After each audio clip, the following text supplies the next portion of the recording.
এবং সর্বশেষ ৫ নাম্বার হজ অর্থাৎ আল হজ হল ইসলামের পঞ্চম এবং শেষ স্তম্ভ। আভিধানিক অর্থ হল সংকল্প করা বা ভ্রমণের ইচ্ছা করা।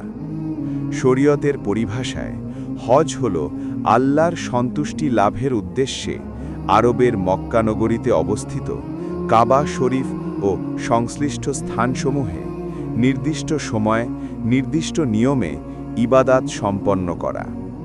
হজের মূল বিষয়বস্তু ও শর্ত। ১. ফরজ হওয়ার শর্ত।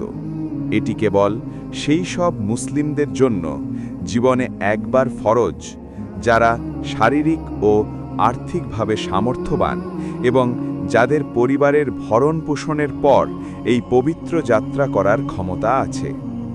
২. সময়কাল। হজ কেবল বছরের একটি নির্দিষ্ট সময় সম্পন্ন করা যায়। ইসলামিক ক্যালেন্ডারের জিলহজ অর্থাৎ ধুয়াল হজ মাসের ৮ থেকে ১২ তারিখের মধ্যে। ৩. স্থান।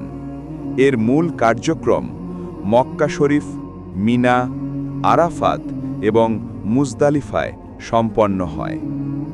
হজের গুরুত্বপূর্ণ কাজসমূহ।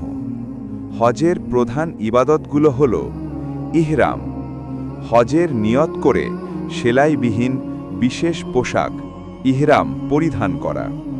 তাওয়াফ, কাবা ঘরের চারপাশে ৭ বার প্রদক্ষিণ করা। সাই, সাফা ও মারোয়া পাহাড়ের মধ্যে ৭ বার হাঁটা বা দৌড়ানো। আরাফাতের ময়দানে অবস্থান। জিল হজ মাসের ৯ তারিখে আরাফাতের ময়দানে অবস্থান করা যা হজের সবচেয়ে গুরুত্বপূর্ণ অংশ। কুরবানি, আল্লাহর নামে পশু উৎসর্গ করা ঈদুল আজহার দিনে। রমি অর্থাৎ পাথর নিক্ষেপ করা, শয়তানের প্রতীকী স্তম্ভে পাথর নিক্ষেপ করা। গুরুত্ব, হজ হল মুসলিম উম্মার ঐক্য ও সমতার প্রতীক। এখানে বিশ্বের সকল প্রান্তের ধনী গরিব নির্বিশেষে সকল মুসলিম একই পোশাক অর্থাৎ ইহরাম পরিধান করে, যা আল্লাহর সামনে সকলের সমতার ধারণা প্রতিষ্ঠা করে।